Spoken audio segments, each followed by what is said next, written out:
আমি আজকে তৈরি করব চাটনি। এর জন্য প্রথমে আমি কড়াইয়ে তেল দিয়ে নেব। তারপর ফোড়ন হিসেবে দেব কিছু সরিষা, শুকনো লঙ্কা এবং তেজপাতা। এরপর এর ভিতরে আমি সবুজ আঙ্গুর দিয়েছি কিছু কালো আঙ্গুর কেটে দিয়েছি, আর কিছু দিয়েছি আনারস, আর দিয়েছি সামান্য লবণ। এটাকে খুব ভালোভাবে একটু নাড়িয়ে চাড়িয়ে নেব। একটু সময় নিয়ে একটু নাড়িয়ে চাড়িয়ে নেব। নাড়িয়ে চাড়িয়ে নেওয়ার পরে আমি এর ভিতরে জল দিয়ে দেব।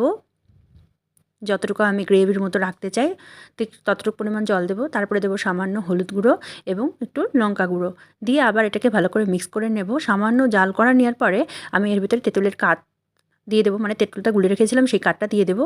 একটু জাল হয়ে আসার পরে আমি এখানে স্বাদ মতো চিনি দিয়ে দেবো।